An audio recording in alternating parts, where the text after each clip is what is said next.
video, I'll be painting a dog portrait with watercolor and color pencils. This is my foster dog. Her name is Soba. She found us when we were camping in the forest and we just couldn't leave her there.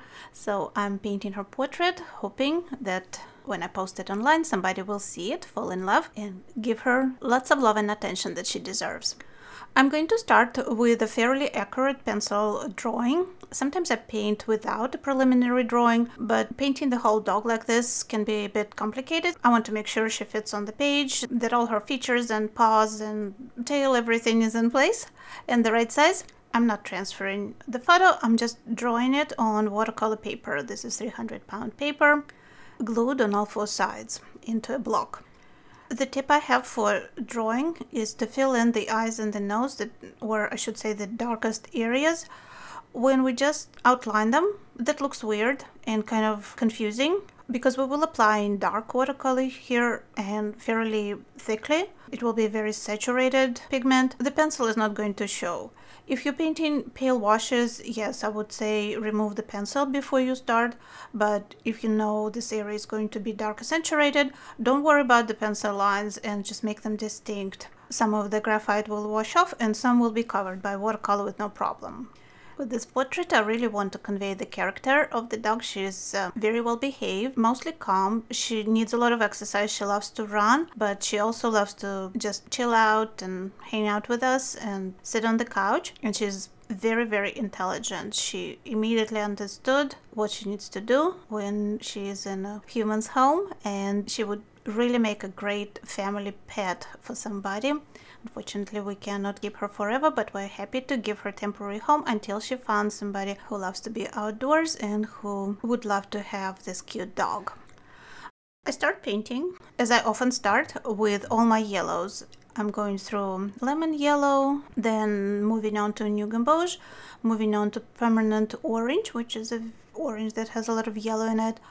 The light is falling on the dog from above. That photo was taken outside, as you see.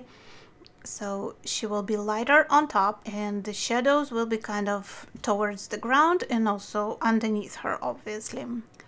And we can immediately do something in the background, kind of start indicating that grass using my flat angled brush, the biggest one I have, 1.5 inches. And I am also mixing in yellow into the grass because I'm painting the lightest areas on the grass. I'm not painting the shadows just yet. I'm painting lights and light mid-tones. So I want warm colors. I want that warm underpainting under the dog and under the surrounding areas.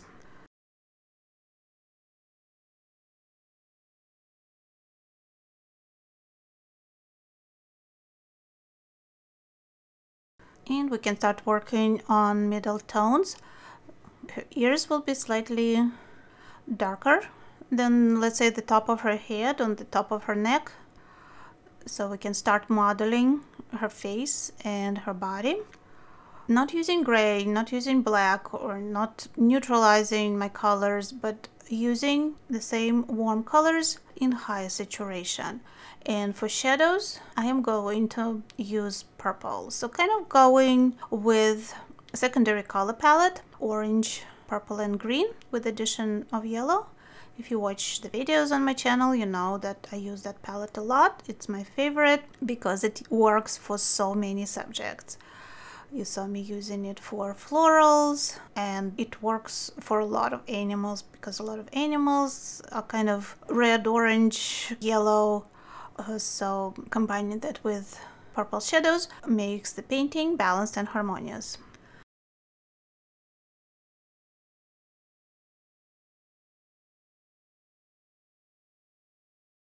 Introducing my fourth warm color. This is burnt orange from Daniel Smith secondary set. The purple is from that set as well. That's carbazole violet.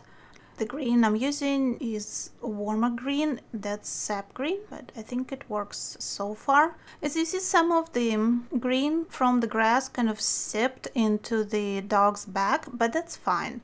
First of all, we can lift it if we need to later on.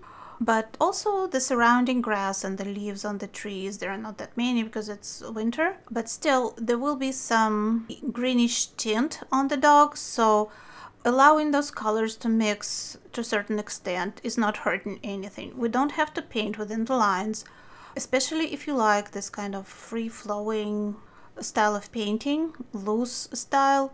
You're not going for a highly detailed style, for an illustration style. This is what you need to do. Just let the colors flow and mix under your supervision, obviously. But still, don't worry about color floating somewhere, because like I said, you can make correction, or if it's a happy accident, you can always leave it and let it be and use it in your painting. I painted the collar on her and I see now that it's a little too high. I should have painted it a little bit lower. It's a little lower on her neck. So in a minute I'll show you what I'm going to do. I'm going to make a correction there.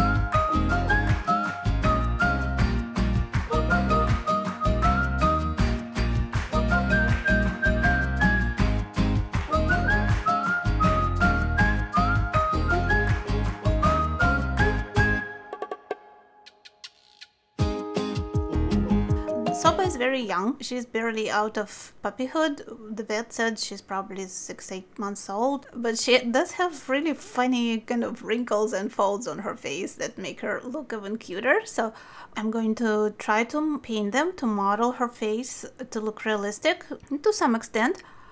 Going lightly, very important here not to have very hard edges, because that will look unnatural. It will look like a really deep crease on her skin, which she doesn't have. She just has very delicate, soft kind of folds on her face. So again, using purple in combination with permanent orange and burnt orange to create shadows. I'm gradually deepening all the tonal relationships in my painting. You don't want to go super dark from the very beginning, except you see I did it under the dog where I know there will be the darkest cast shadow, and also on the nose and the eyes. You can see that the darkest areas, but everything else is pretty delicately modeled.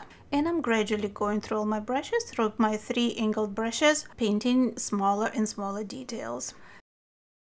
And the areas where the paint went, where I don't want it to go, I'm lifting it with a flat brush. It's a little bit stiffer than my angled brushes, and it kind of has more, it's thicker, it has more bristles.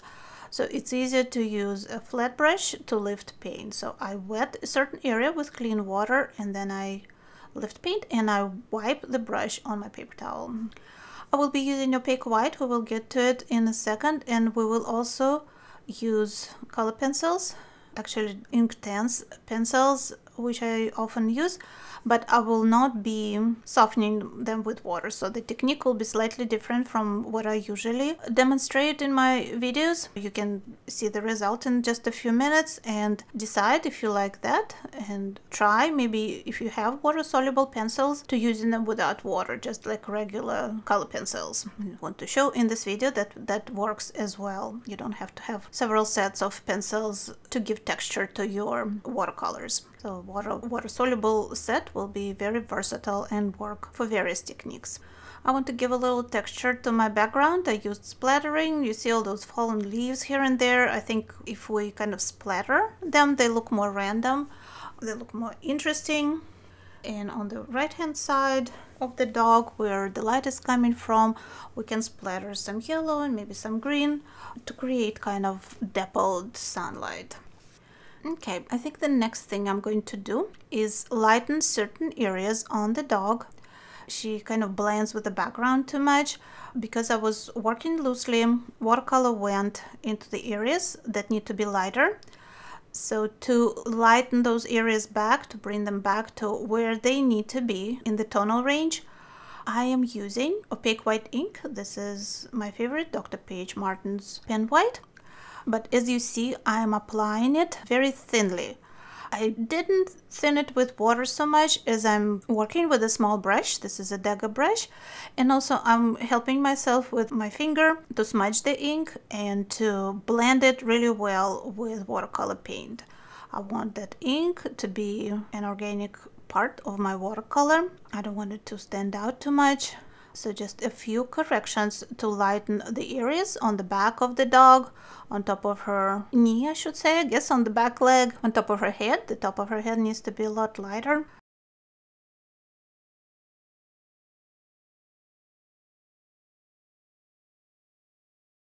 There will be little highlights in her eyes. We can also detail her nose a little bit, and her face in general. Give her a little more texture with small brush strokes of the ink. And we can also add some variety to the background. Light reflects from those fallen leaves, so we splatter to paint the shadows from those leaves, but we can also splatter a little bit of ink to create the highlights on the leaves and on the grass in the back. There's her back leg there.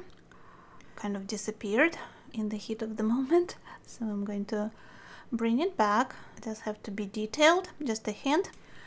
And now let's work with pencils. That will be the easiest way to add details to watercolor painting.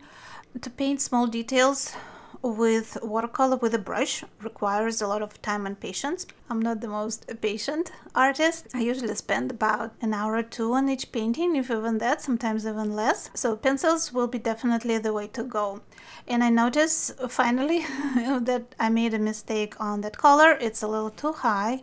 There should be a bit of space between her chin and the top of the collar, but it's easy to correct with opaque ink. So I'm going to lift what I already painted there very carefully with clean water and clean paper towel and lower that color. And you see, it's very easy for me to draw it, even though it has a lot of details. It's got that buckle and there's that red portion of it.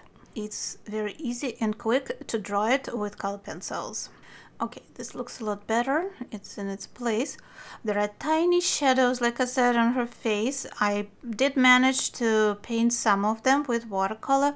We don't want to rely on pencils completely and turn this into a graphic work, right? We don't want a drawing, we want a painting.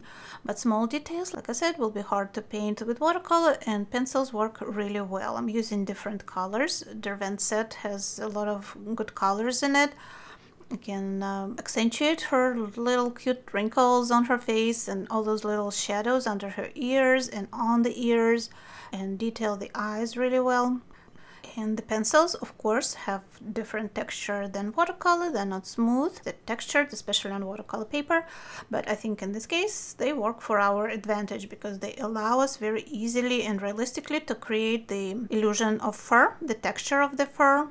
Like I said, without spending hours and hours on painting fur with a brush with watercolor, working with multiple layers with tiny little brush. Pencils allow us to work very quickly and also loosely to a certain extent, because as you see, I am not surrounding the dog with a closed contour with heavy line or anything like that.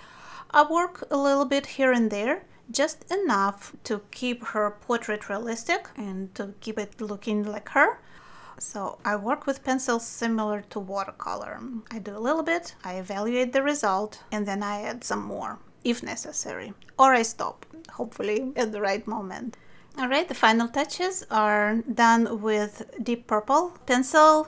Just a few scribbles to accentuate the shadows on her feet and under the dog, and she is all done. Here's the final result. I hope you enjoyed this video, and I hope you agree that Soba is a very cute dog and deserves a nice portrait. Thank you so much for watching this video, and I'll see you in the next one here on Timer Up Studios channel.